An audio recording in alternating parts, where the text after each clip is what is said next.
Quando se fala em suicídio, o que é que vem à sua mente? Algo distante? De impossível imaginar que alguém próximo a você possa ter esse tipo de pensamento? Pois é, essa é uma realidade muito dura e também muito próxima. Para você ter uma ideia, de acordo com a Organização Mundial de Saúde, cerca de 800 mil pessoas morrem por suicídio todos os anos aqui no mundo. A gente está falando de um número fechado de pessoas que morrem. Imagine este número, então, quando a gente abre para as pessoas que pensam sobre isso e para as pessoas que tentam. Ou seja, é uma realidade muito presente, inclusive um tabu, muitas vezes, até para nós que formamos a imprensa. Muitas vezes temos dedos de saber como lidar, de saber como falar sobre o suicídio. Mas é uma questão, sim, que precisa ser falada, que precisa ser discutida, que pode ser evitada e que pode, sim, ser prevenida. E o mês de setembro é um mês muito propício para estarmos falando sobre esta seara, visto que é neste mês que se realiza a campanha Setembro Amarelo, justamente de prevenção ao suicídio. E por isso, a gente vai conversar hoje com a psicóloga Morgana Andrade, que está aqui conosco para tentar nos ajudar um pouco nesse diálogo. Seja bem-vinda, Morgana. Muito obrigada pela sua participação. Obrigada, Mirna. Eu que agradeço o convite. É sempre muito bom poder ajudar, né, as pessoas, principalmente aquelas que não procuram tanta ajuda e que terminam ouvindo através da mídia, né, sem nem procurar tanto, mas termina recebendo a informação.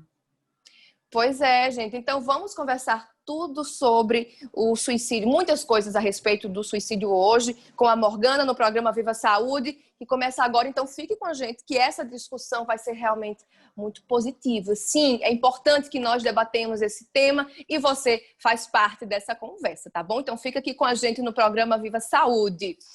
Morgana, eu acho que uma forma importante da gente começar esse assunto, que é um assunto extremamente delicado, né? A gente muitas vezes não sabe nem como lidar, não sabe como conversar sobre ele, porque fica com receio. Afinal de contas, o mundo inteiro já colocou muito tabu em cima desse tema, mas é importante que a gente converse.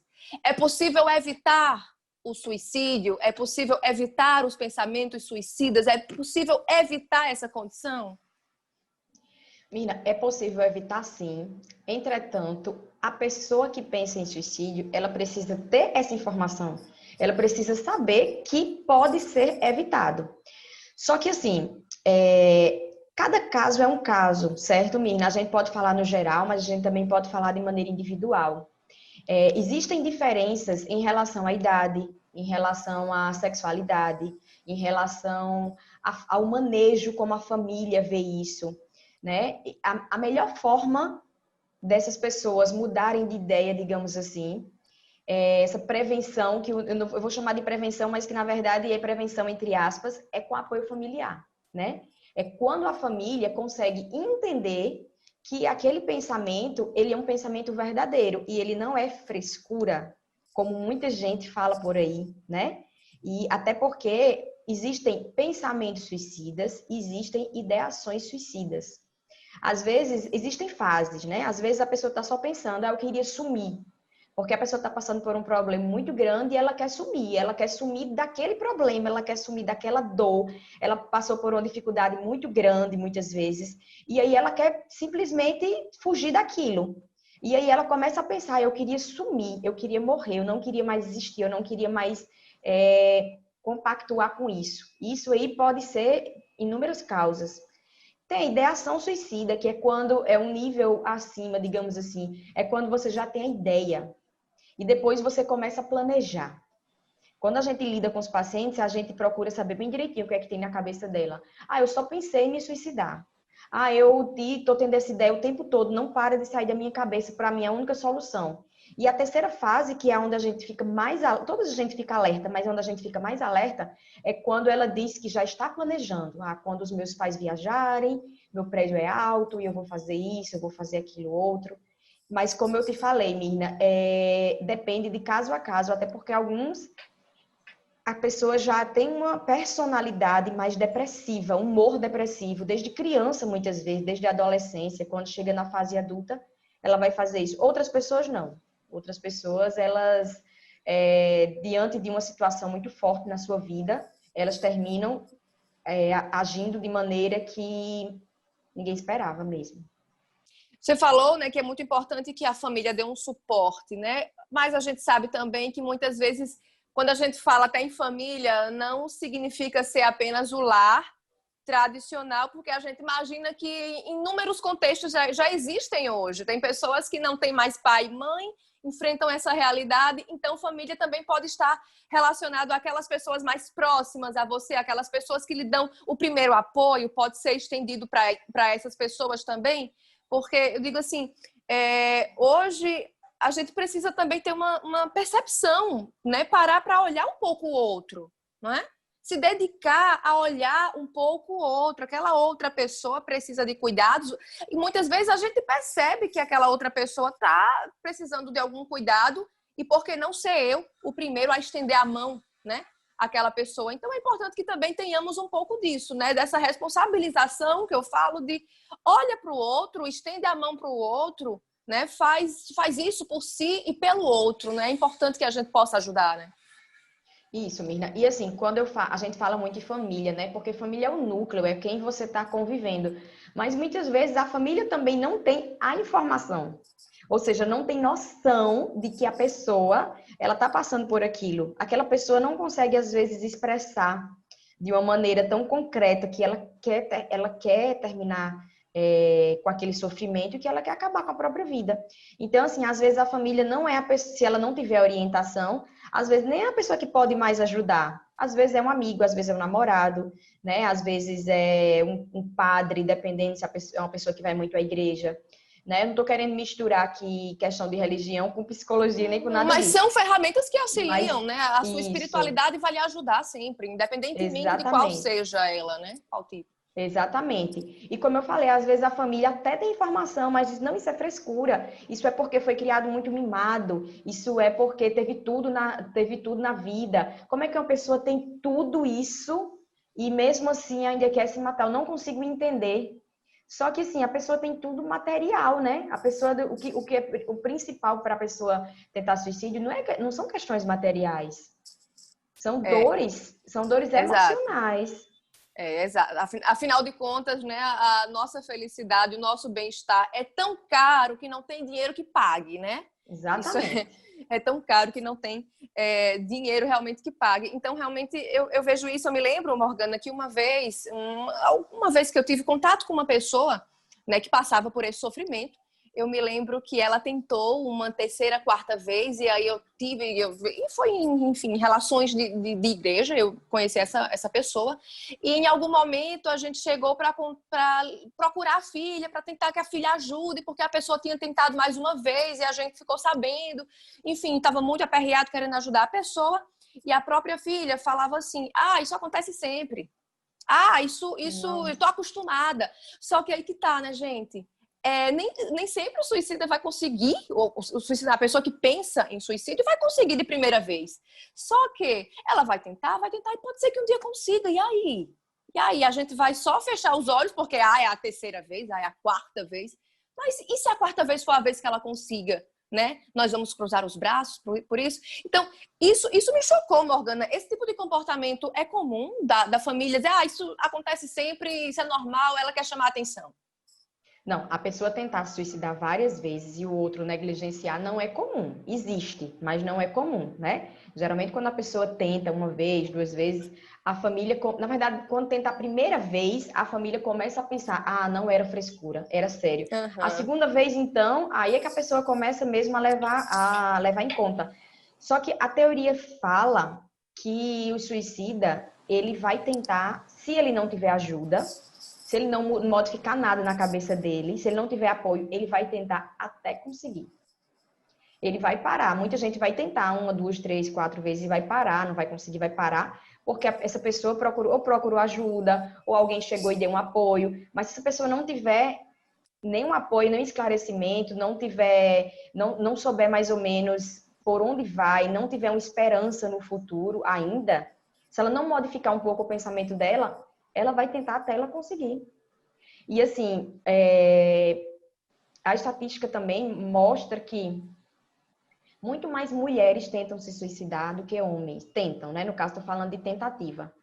Mas os homens conseguem bem mais do que as mulheres. As mulheres não, elas vão de maneira mais branda, elas querem acabar com aquela dor, mas para você se suicidar tem que ter tanta coragem, né?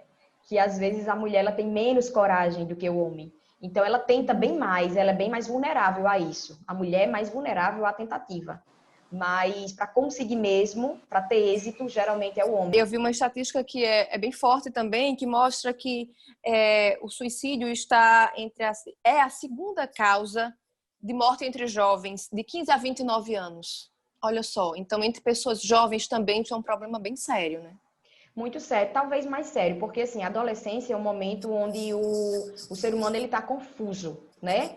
Ele nem é criança, nem tem mais a liberdade de criança com a própria família, com os pais, nem tem aquela liberdade de adulto, quando você já está independente. Então, ele está ali no meio. E quando ele está no meio, ele, dependendo da família, lógico, né? Mas ele ainda precisa dar satisfação à família, ele está começando a ter relações amorosas, né? Tô falando isso no comecinho, né? 15 anos, hoje em dia até menos. Mas nessa média aí, ele está começando a ter relações amorosas, ele está começando a ter decepções amorosas, que é, principalmente para as mulheres, um dos motivos muito fortes para se tentar suicídio. Porque a autoestima dela, se já for baixa, vai rebaixar mais ainda. E aí ela termina achando que não presta, que não serve para ninguém, que não serve para nada, que nem a família dela está dando atenção a ela. Porque geralmente é um misto, sabe, menina? Não é qualquer pessoa que terminou um relacionamento, que foi rejeitada, deixada, que vai entrar em depressão e tentar um suicídio. Não. Depende da família. Quando a família apoia, independente de ser relacionamento, mas apoia na vida presente, desde pequenininho, a pessoa vai formando sua personalidade e vai tendo uma percepção diferente das coisas e da vida, né? Isso. Autoestima, infância, você falou aí desde pequenininho. E aí? A nossa construção pessoal enquanto ser humano, de passar pelas fases, de bebê, infância, enfim, adolescência, isso vai influenciar neste comportamento, em como eu vou agir nestes momentos de extrema dificuldade. Claro, pessoas que passam por isso têm essa ideia, né? Elas estão em momentos de dificuldade. Então, a minha construção pessoal vai influenciar em como eu vou agir nesses momentos? Mirna, eu falo isso incansáveis vezes. Sempre, sempre, sempre. Eu falo muito de autoestima. Eu posto muito sobre autoestima. Vídeo, texto, enfim, o que for. E eu repito muitas vezes, independente do que for. Mas, a gente tá falando desse tema hoje, né? A nossa formação, ela é feita desde pequena, ela é somada desde o dia que você, antes de você nascer, né? Já existem muitas teorias que falam do útero, né? Da formação que a criança já tem desde o útero da mãe. Então, assim, desde criança, tudo que a gente escuta dos nossos pais, que são nossas primeiras relações de amor, os nossos pais, os avós próximos, uma babá, são os nossos primeiros relacionamentos amorosos. E é justamente neles que a gente vai formar a nossa percepção das coisas. Então, principalmente na primeira infância, primeiríssima infância, bebezinho, desde pequenininho, 0 anos até 3, 4 anos, é nesse momento o principal para a criança se sentir amada. Lógico, existem várias teorias na psicologia. A teoria que eu estudo hoje, ela mostra muito bem isso, de 0 a 12 anos, a importância muito grande. Mas quando se fala em autoestima, é de 0 a 4 anos, 5 anos, porque existe a relação de apego do bebê com a mãe. O bebê, ele vai, quando ele é muito novinho, ele tem meses, ele nem sabe ainda que ele é uma extensão da mãe, ele ainda pensa que está junto com a mãe. Então, ele precisa de muito apego nesse momento, ele precisa ter as necessidades dele muito bem atendidas. Senão, quando chegar lá na frente, muita gente não acredita nisso, acha que isso é utopia, acha que não tem condições disso acontecer. De isso influenciar, né? Isso, mas influencia totalmente. Então, assim, a formação, desde pequenininho até, em média, 12 anos, né? Algumas teorias vão falar 11 anos, outras teorias vão estender um pouco mais, mas é mais ou menos nessa faixa etária que a gente precisa ter muito cuidado, os pais precisam ter muito cuidado com os filhos, Mirna, porque criança, ela vai ouvir e ver o comportamento dos pais. E a partir disso, ela vai formando a percepção dela. E a criança, ela interpreta uma coisa diferente do que você falou para ela. Muitas vezes você diz, minha Claro. filha, mas eu lhe amo. Porque o suicida, ele faz isso porque ele se rejeita, ele acha que, se a gente for colocar a autoestima no meio, a autoestima dele vai estar lá embaixo, ele vai achar que não serve para nada, que não vai fazer diferença nenhuma para ninguém, Para e que por ninguém, isso não né? vale a pena ele existir. Isso ele aprendeu com certeza quando ele era pequeno. E muitas vezes os pais acham, mas os pais pensam, mas onde eu errei? Eu falei tanto que amava. Só que não adianta falar para o filho que ama, se quando o filho mais precisa, você não está presente, ou você diz que vai fazer algo e não faz. Ainda mais para uma criança que São atos interpreta. concretos, né? Tem que ser atos e Exatamente, palavras, não dá para ser só um, né? A exatamente. criança tem uma percepção muito mais além do que a gente acha, né? A gente subjuga, acaba subjugando, né? A criança, ela consegue alcançar entendimentos importantes, né? Exatamente. Quando os pais estão brigando, por exemplo, eles pensam, a criança não vai entender. Principalmente quando é pequenininho, ela pode até não entender que aquilo é uma briga, mas a nossa expressão facial, ela é universalmente conhecida, ela é Uhum. universalmente reconhecida, digamos assim. A criança pode até não saber o significado que os pais estão brigando, mas a criança vai saber quando a mamãe está rindo, a criança vai saber quando a Ela mamãe está sabe. chorando. E a criança sempre sofre quando vê a mãe triste. Então, assim, ela Isso, reconhece. A criança que está crescendo ali com aquela mulher, com aquele homem, ela conhece já aquelas pessoas um pouco, né? Então, conhece. ela percebe quando a pessoa tá bem e não tá, né? Então, elas são delicadas nesse ponto, né? Então, realmente, Muito, isso muito deve mexer sensíveis. demais. Mexer demais, Exatamente, né? exatamente. E até em famílias, Mina, onde os pais eles fazem de tudo para demonstrar esse amor. Mas muitas vezes, não por culpa dos pais, lógico, fazem de tudo para demonstrar esse amor, mas ainda assim eles erram de uma maneira que eles não imaginam que erraram. E aí a criança realmente ela vai crescer achando que não tem. Não é que ela não é amada, entenda. Eu tenho uma família com duas crianças, dois filhos, e os dois recebem o mesmo amor, a mesma atenção dos dois. Só que o filho A, ele tá tranquilo, ele recebeu aquele amor, ele se sente amor, ele se sente amado, ele se sente bem. O filho B, ele recebeu a mesma quantidade de amor, só que o filho B tem uma necessidade maior de receber amor, entendeu? Então as Uhum. Não é pessoas uma dizem assim, medida não, reta, não é, né? não tem uma medida, não existe essa medida, de jeito nenhum.